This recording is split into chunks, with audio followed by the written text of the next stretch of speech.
Bismillahirrahmanirrahim.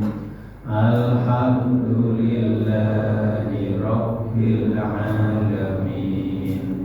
Ar-Rahmanir-Rahim.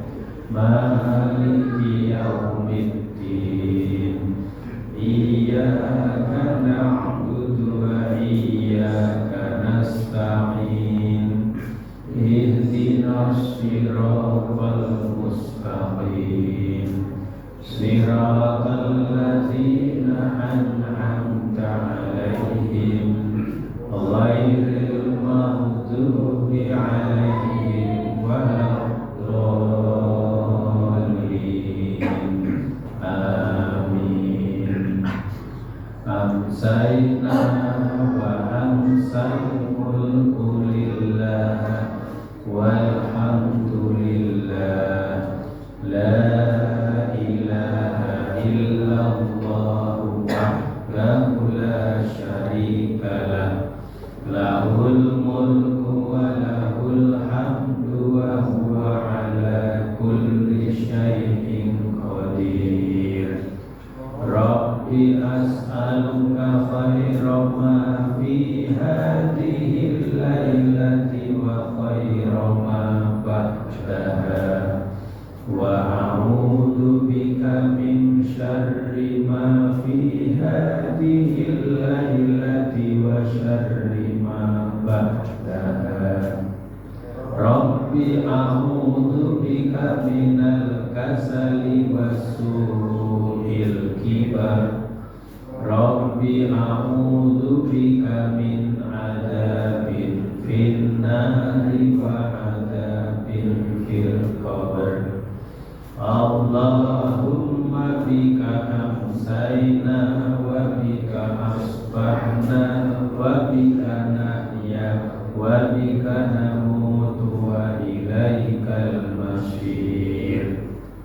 Allahumma anta rabbi la ilaha illa anta khalaqtani wa ana abduka wa ana ala ahdika wa wa'dika mastata'tu.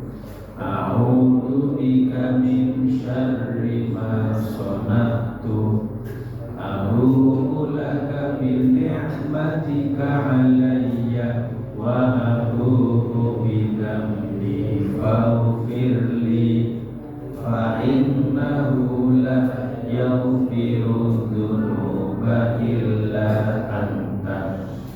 Allahumma inni as'alukal afwa wal afiyah fid dunya wal akhirah.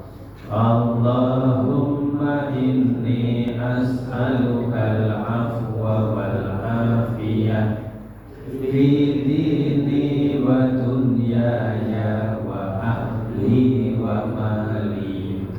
Allahumma astur aurati wa amin rawati. Allahumma fadli min bayni yadayya wa min khalfi wa an yamini wa an shimali wa min fawqi wa a'udzu bi'azmatika an ughtala min tahti. Amin. Dan musibah tamat. Doa sesudah doa masuk kamar mandi atau toilet, monggo. Bismillahi Allahumma inni a'udzu bika minal. Doa keluar kamar mandi atau toilet. Ghufranak. Kemudian doa di sela-sela kita berwudu. Allahumma ghfirli dzambi wa wassi'li fi dari wa barik li fi rizki. Kemudian doa sesudah adzan. Allahumma rabba hadhihi da'wati tammah wassalatil qa'imah ati Muhammadanil wasilata wal fadilah wa darajatar rafi'ah wa ba'ashu maqaman mahmudan alladzi wa'adta. Oh, tadi doa sesudah wudu terene. Doa sesudah wudu. Asyhadu an la ilaha illallah wahdahu la syarikalah wa asyhadu anna Muhammadan abduhu wa rasuluh. Allahumma ij'alni minat tawwabin waj'alni minal mutatahhirin. Doa dan akan mengikuti seperti yang dibacakan oleh muadzin, kecuali hayya 'alas shalah hayya 'alal falah kita membaca la haula wala quwwata illa billah. Dan untuk iqamah jawabannya qad qamatis shalah aqamahallahu wa aqdamaha. Mau sekarang aqamahallahu wa aqdamaha. Boleh?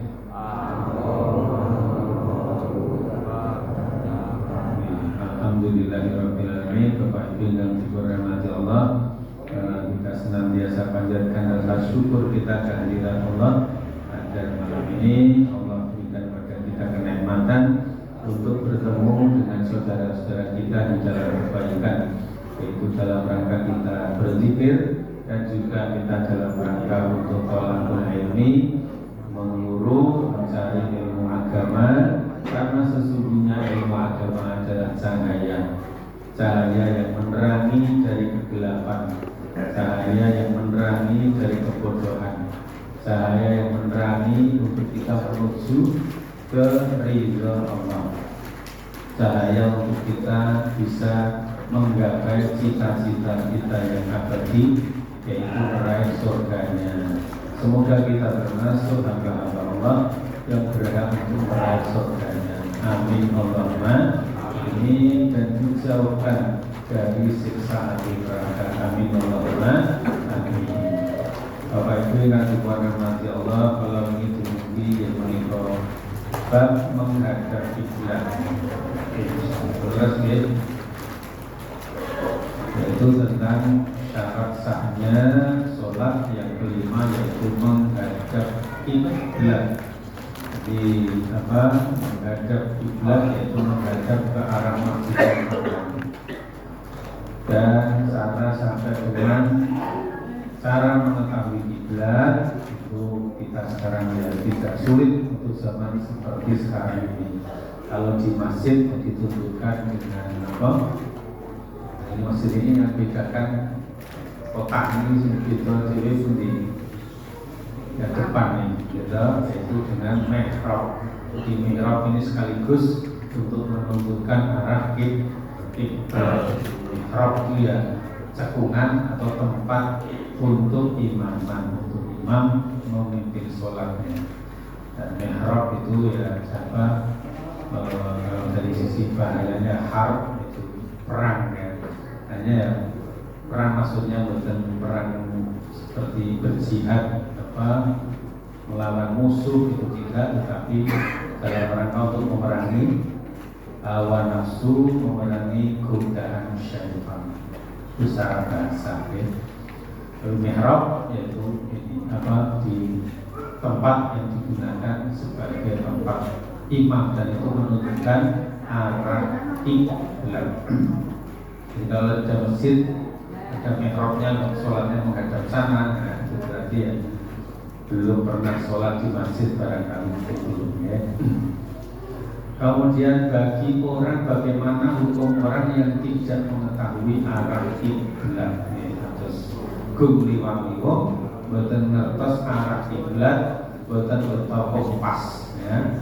atau mungkin saat mendaki gunung, atau saat berkendara tidak tahu di mana dan tidak bawa HP alias ini, cukup dengan melihat dengan Google itu saja. Kalau tidak bawa alat bagaimana, dan tidak tahu arah kiblat, orang yang tidak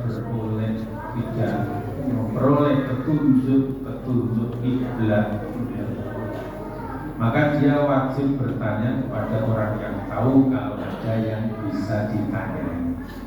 Tapi ternyata juga nggak ada orang yang bisa ditanyai, maka hendaklah dia beristihad. Istihad dalam artian ini bukan istihadnya seorang mujtahid ya, untuk menetapkan hukum, tapi dia beristihad sekuat pikirannya, perkiraan dia yang diyakini arah kiblat itu kemana. Maka yang diyakini itulah matahari nggak kelihatan, barangkali mendung ya, dan juga di tengah padang belantara, jadi itu hanya diperkirakan saja menurut istihadnya. Maka sholatnya sah saat dia beristihad menurut keyakinannya, menghadap sana, dan sholatlah menghadap yang diyakini. Saya sambil menyampaikan sholatnya sah ya, dan tidak wajib diulangi, walaupun ternyata sesudah sholat, selesai sholat diketahui baik salah, ternyata salah istihadnya itu kalau sudah selesai sholat, maka tidak wajib untuk mengulangi sholatnya. Namun jika kekeliruan itu diketahui pas sholat, maka dia hendaklah berputar ke arah kiblat. Jadi kalau seandainya waktu zuhur katakanlah 1 atau setengah 2 siang, gelap, nggak ada mendung, nggak ada matahari, mendung ya, sehingga nggak kelihatan bayang-bayang. Tapi kemudian mendungnya hilang, mataharinya nampak, ternyata bayang-bayangnya itu ya, bayang-bayangnya arahnya ke sana, ke belakangnya, maka dia harus berbalik. Berarti kan keliru 180 derajat. Nah kalau matahari, kalau kita posisi di Indonesia zuhur, berarti kan bayang-bayang kita ke arah timur. Ternyata kok tiba-tiba ke sana, sementara dia menghadap timur, sholat jadi menghadapi bayang-bayang, berarti kan salah. Maka dia berputar di waktu sholat itu. Putar mengikuti bayang-bayang matahari itu ke arah barat, agak melenceng sedikit ya ke kanan. Itu kalau dia ketahui di tengah-tengah sholat. Saya disebut kami Bapak Ibu ya. Atau mungkin kalau pas kita sholat di satu tempat tidak tahu arah kiblat ya.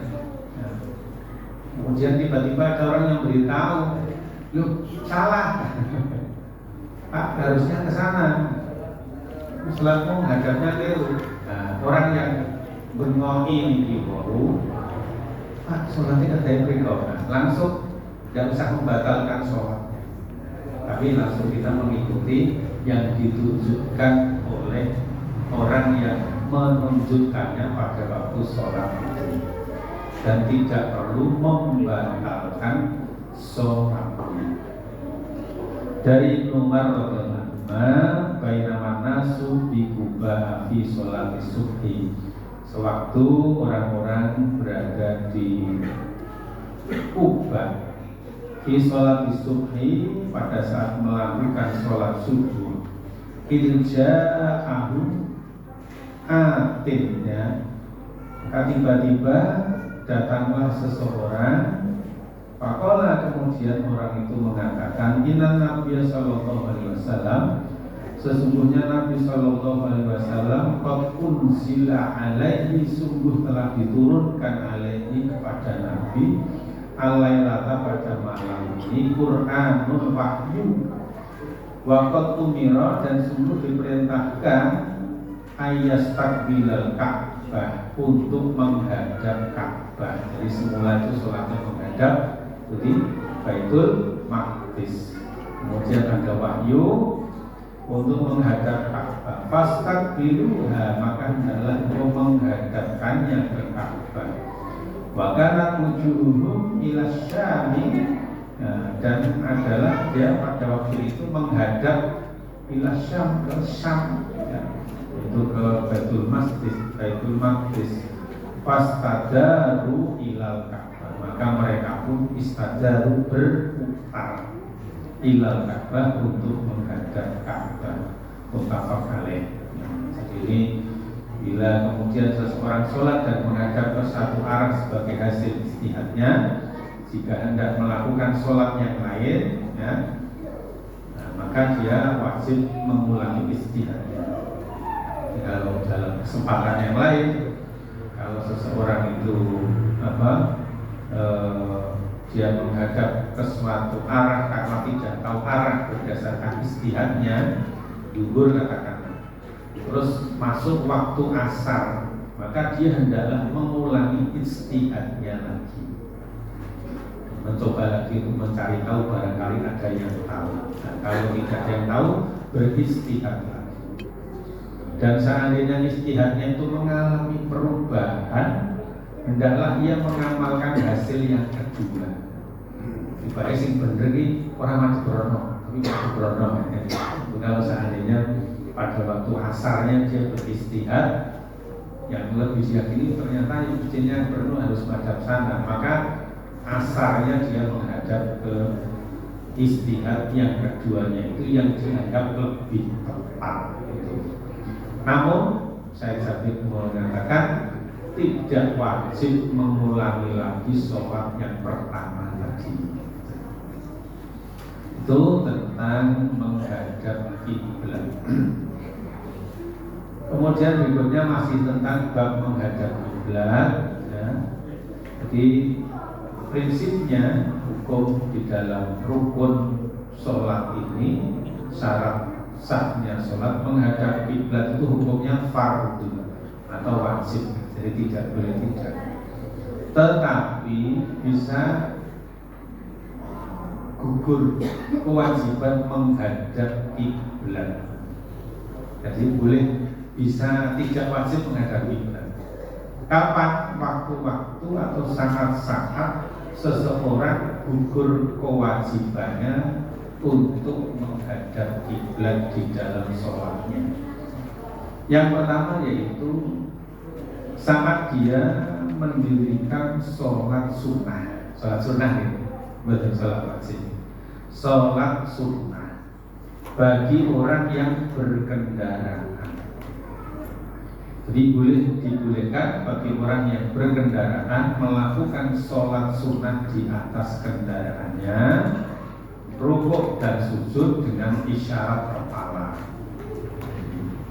Hendaklah sujudnya itu lebih rendah daripada rukuknya. Jadi sholat di atas kursi. Sedang kiblatnya mengikuti arah kendaraannya. Jadi kendaraannya kemana? Ya sudah mengikuti, mungkin kendaraannya belok-belok. Ini untuk sholat sunnah itu diperbolehkan. Sebagaimana hadis dari Amir bin Rabi'ah, katanya Ra'aitu Rasulullah sallallahu alaihi wasallam, aku telah melihat Rasulullah sallallahu alaihi wasallam ala rahilatihi, beliau di atas kendaraan beliau, haitsu tawajjahat bi, ya, menuruti arah kendaraan itu. Rawahul Bukhari wa Muslim. Wazat al-Bukhari, dan Bukhari menambahkan yumi biroksihi, di mana beliau memberikan sholat itu dengan memberikan isyarat biroksihi, dengan kepala beliau, walam yakun yasna'uhu, dan beliau tidak melakukan fil maktubati di sholat wajib. Jadi ini beliau melakukan ini di sholat sunnah. Wa inda Ahmad wa Muslim wa Tirmidzi, dan demikian halnya Imam Ahmad, Muslim dan Tirmidzi menambahkan anna Nabi sallallahu alaihi wasallam kana yusolli, sesungguhnya Nabi sallallahu alaihi wasallam bersolat ala rahilatihi, di atas kendaraan beliau, wa huwa muqbilun min Makkah ilal Madinah, dan beliau saat itu sedang datang dari Makkah ke Madinah. Makkah ke Madinah berarti menuju ke arah yang berlawanan dengan kiblat. Jadi artinya apa? Beliau menghadapnya ini sholat sunnahnya itu berkendara, sambil berkendara tidak menghadap kiblat. Hai suma tawajjahat bi, ya, mengikuti arah kendaraan itu. Wa fihi nazalat, dan ketika itu turun ayat fa aina ma tuwallu fasamma wajhullah. Jadi maka kemanapun kamu menghadap fasamma wajhullah, maka akan diterima oleh Allah. Bapak Ibu yang dirahmati Allah, menikah bab tentang salah satu diantaranya yang menggugurkan seseorang boleh untuk tidak menghadap kiblat, yaitu saat dia berkendara dan sholat sunnah. Kemudian yang kedua, sholat bagi orang yang dipaksa. Satu orang untuk sholat madhep kiblat, gitu, madhep kiblat, bunuh katakanlah, pokoknya dipaksa sholatnya kalau madhep wetan misalnya. Ya, kalau tidak dituruti membahayakan dirinya dan dia tidak punya kemampuan untuk membalas, maka dipaksa, itu tidak mengapa. Atau dalam keadaan sakit. Jadi kalau dalam keadaan sakit, katakanlah posisinya kalau memungkinkan itu bisa menghadap kiblat, diupayakan untuk bisa menghadap kiblat. Tapi kalau seandainya posisinya, ranjangnya atau keadaannya itu sulit untuk dihadapkan ke kiblat, ya, atau keadaan dirinya karena sakitnya tidak bisa dihadapkan ke kiblat, maka itu tidak mengapa. Atau juga karena faktor ketakutan. Orang yang dalam ketakutan, yang dipaksa dan yang sakit boleh sholat tanpa menghadap kiblat bila mereka tidak mampu untuk menghadapnya. Rasulullah telah bersabda, wa idza amartukum bi amrin fa'tu minhu mastata'tum. Jika aku menyuruh kalian untuk mengerjakan suatu perkara, waktu minhu mastata'tum, maka lakukanlah sekuatmu, sebisamu.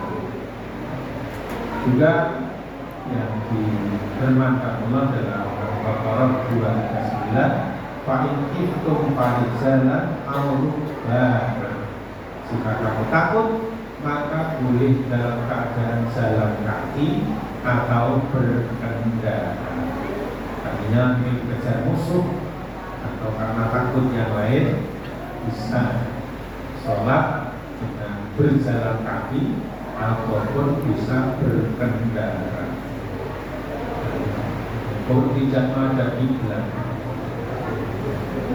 di Ibnu Umar radhiyallahu anhu mengatakan baik dengan menghadap kiblat atau tidak menghadap.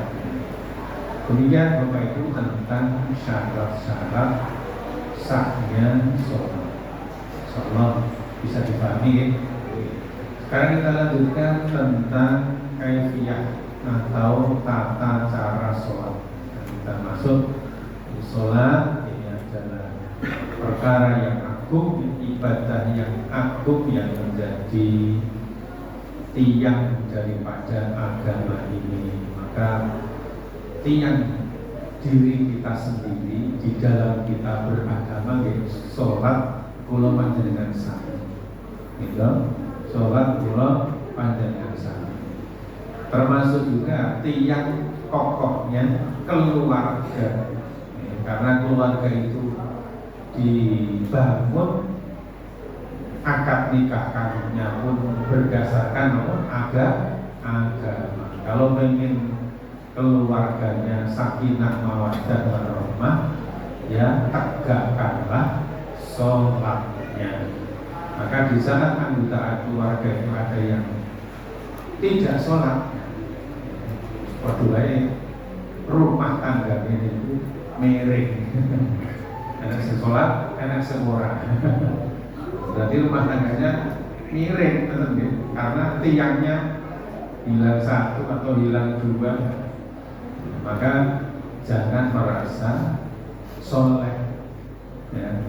Siapa mungkin seorang ayah yang dia itu menegakkan sholat, orang sholat wajib, sholat sunat tahajud, sementara dia membiarkan istrinya tidak sholat, sementara dia membiarkan anaknya tidak sholat. Nah, ini sami mawon. Artinya apa? Yaitu robohlah rumah tangga karena meninggalkan sholat. Tentang kaifiyah tata sholat maka perlu kita pahami, karena ini adalah termasuk juga besok awalu ma yuhasabu yaumil qiyamah as-sholat. Dan pertama kali besok akan dihisab di hari kiamat adalah sholat. Yang paling sholat sahiru amali, baik maka baiklah seluruh amal. Baik fasadat sahiru amali, kalau rusak sholatnya maka rusaklah seluruh amalnya.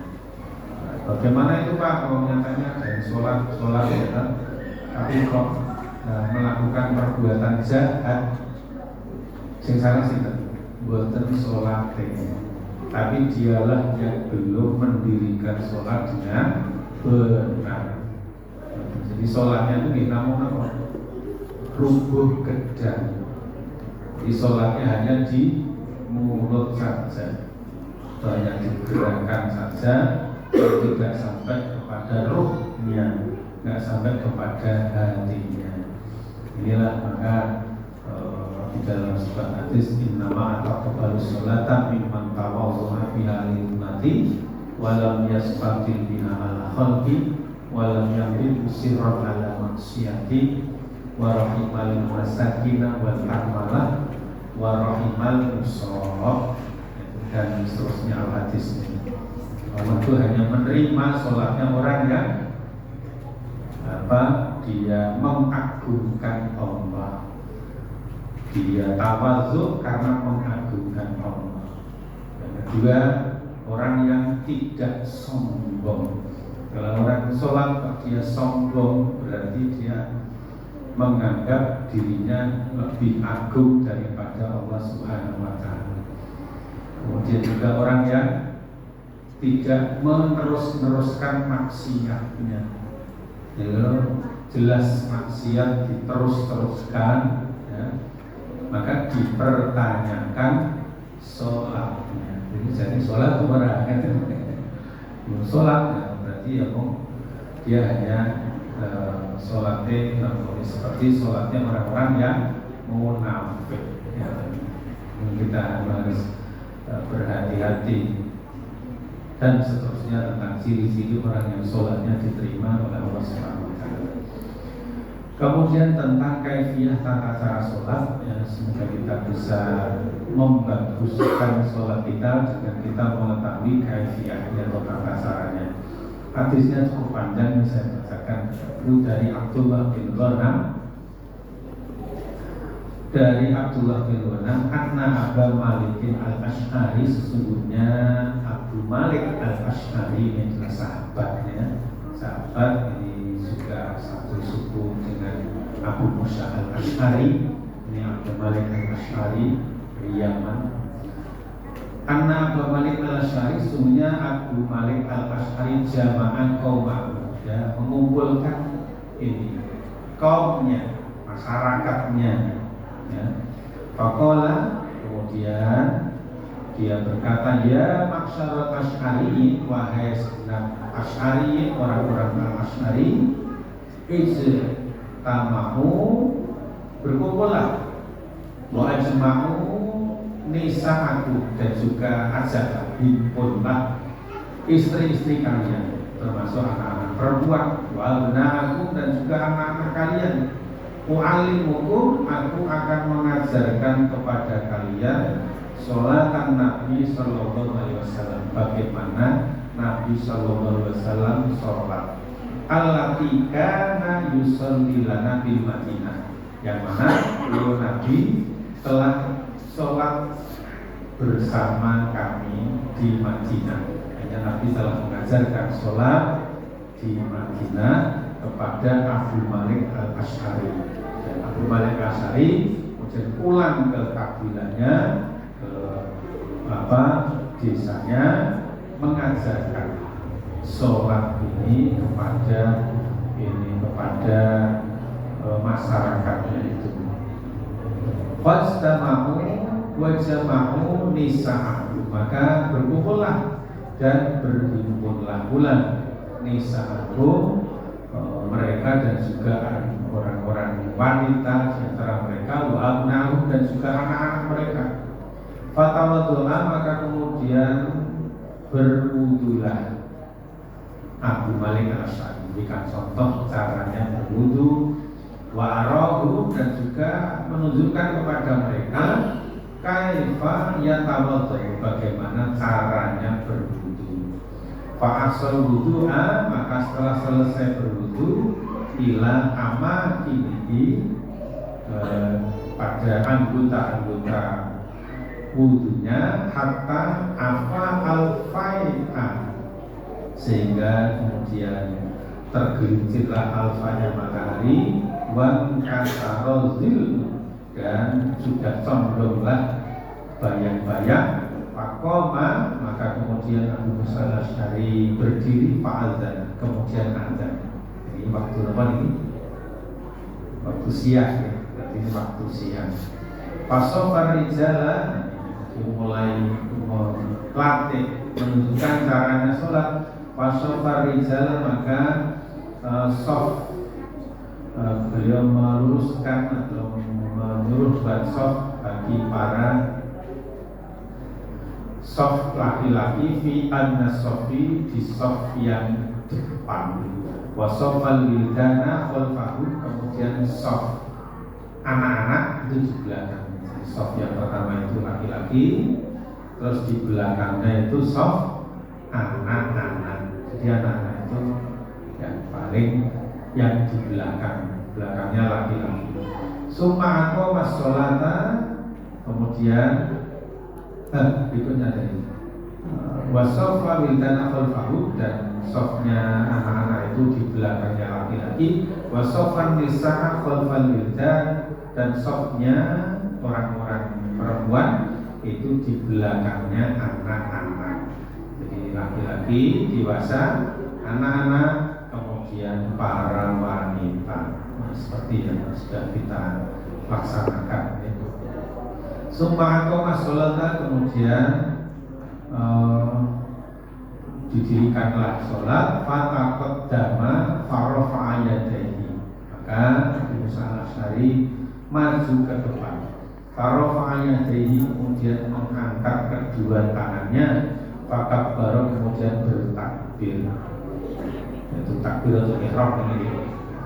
Faqara bi Fatihatil Kitab, kemudian dia membaca Fatihatil Kitab, Fatih surah Al-Fatihah, wa surat Yasarha, dan juga surah-surah yang ringan gitu.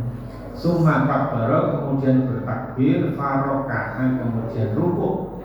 Faqala, kemudian membaca subhanallah wa bihamdi, baca subhanallah wa bihamdi salah sama roti 3 kali.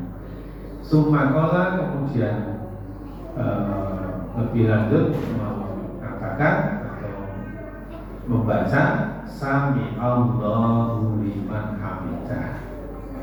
Wastawa qa'iman, dan kemudian kembali berdiri. Berarti ini posisi apa? Iktidal, gitu. Summa kabbara, kemudian bertakbir, wa kharra sajidan, dan kemudian diiringi dengan bersujud.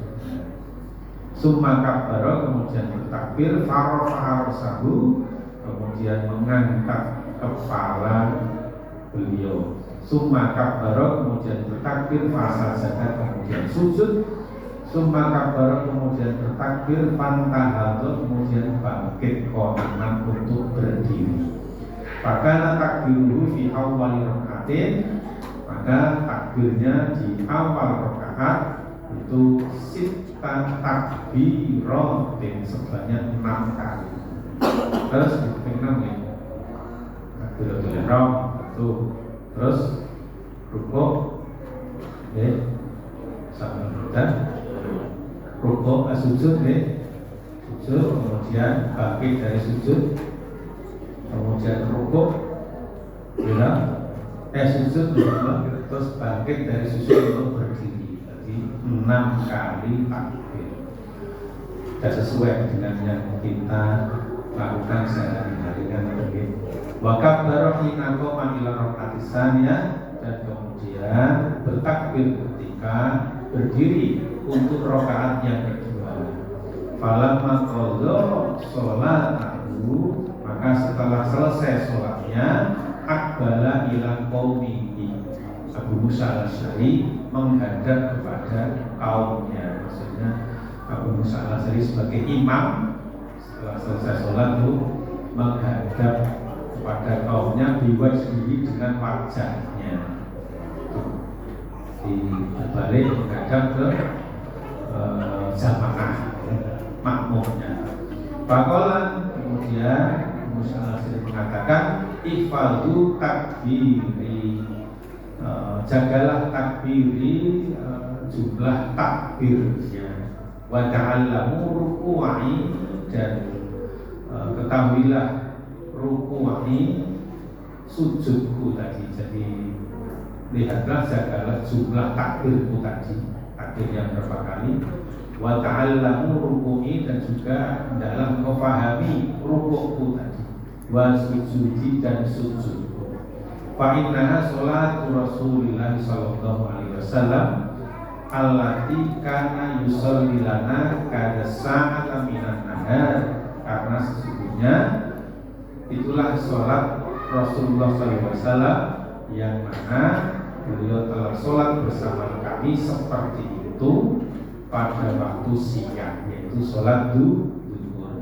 Summa inna Rasulullah SAW, kemudian sesungguhnya Rasulullah SAW lama qadha sholatahu, setelah selesai sholat, aqbala ilan nasi biwajhihi, menghadapkan wajah beliau kepada orang-orang itu, kepada para makmum. Faqala, kemudian Nabi bersabda, ini sabda Nabi, ya ayuhan nas, wahai sekalian manusia, isma'u, dengarkanlah, waqilu, dan pikirkanlah, wa'lamu, dan ketahuilah, anna lillahi azza wa jalla ibadan, sesungguhnya Allah Subhanahu wa ta'ala mempunyai hamba, laisu bi anbiya'a, yang mereka itu bukan dari golongan nabi, wala syuhada, dan bukan dari golongan syuhada, yang bituhumul anbiya'u wa syuhada'u, yang mana para nabi dan syuhada ini merasa iri. Nabi dan para sahabat kok iri kepada hamba yang bukan nabi, bukan syuhada. Ala majalisi, atas majlis mereka, wa qurbihim, dan dekatnya mereka, minallahi, dengan Allah. Faja'a rajulun minal a'rabi, maka kemudian datanglah seseorang dari Arab Badui. ada orang berarti gak marah kan Nabi. Masa ada orang yang bukan golongan Nabi, bukan golongan syuhada, kok dia itu sampai dimireni, artinya iri dalam kebaikan kan boleh. Nah, iri dalam artinya ini bangga apa yang dilakukan oleh orang-orang kok hebat yang mana dia itu dekat dengan Allah. Maka Arab Badui ini bertanya kepada Faza'ah dan mendatangi Nabi Mingko siatin nas, ya, di mana Arab Badui ini yang dia tinggal jauh dari orang-orang, wa alwa biyadi, dan ngacungnya dengan tangannya ila Nabi SAW, kepada Nabi SAW. Terus rumit itu demokratis tapi orang-orang kalau mau tanya kepada Nabi seperti ini. Pakola kemudian Arab Badui ini mengatakan, bertanya, ya Nabi Allah, wahai Nabi Allah, nasun minan nasi, ada orang dari golongan manusia, laisu bi'ambiya, dan yang dia itu tidak dari golongan Nabi, wala syuhada, dan bukan pura golongan syuhada. Yang itu humul ambiya'u, kok sampai bisa para nabi dan syuhada ini iri kepada mereka, ala majalisihim, atas majelis mereka, wa qurbihim minallah, dan kedekatan mereka dengan Allah. Maka kemudian lebih lanjut dia mengatakan, unmudhum lana, Kanjeng Nabi terangkanlah padaku. Pasur wajhun Nabi sallallahu alaihi wasallam, maka wajah Nabi sallallahu alaihi wasallam mendengar pertanyaan Arab Badui ini, beliau senang berseri-seri. Pasur wajhun Nabi sallallahu alaihi wasallam li su'alil Arabi, atas pertanyaan Arab Badui ini.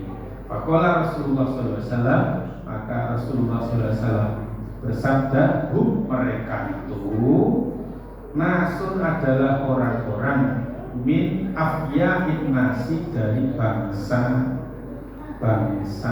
manusia, wa nawazil qabail, dari berbagai suku-suku, lam tasil bainahum arhamu, yang mana mereka itu tidak ada hubungan persaudaraan rahim, mutaqaribah, yang dekat, makanya hubungan persaudaraan secara darah, tahabbu fillah, yang mana mereka itu saling mencintai karena Allah, wa tasafu, dan mereka saling bahu membahu, ya'udhu lahum yaumal qiyamah, yang mereka itu Allah akan meletakkan kepada mereka pada hari kiamat mana biro mimbar, dia akan ditempatkan di mimbar, min nurin, dari cahaya, fayul jelisuhum alaiha, maka mereka itu akan didudukkan atas mimbar itu, fayaj'al wujuhahum nuran, maka dijadikanlah wajah-wajah mereka itu cahaya, yang nasu, di mana kebanyakan manusia itu orang lain pada kecut yaumal qiyamah, di hari kiamat, wala yuzzauna, namun mereka tidak kecut, wahum awliya'ullahil ladina, dan mereka adalah termasuk awliya'ullah, wali-wali Allah, alladina la khaufun alaihim wala hum yahzanun, yang mereka tidak ada rasa takut atas mereka dan tidak pula bersedih hati. Rahimahullah, ini ada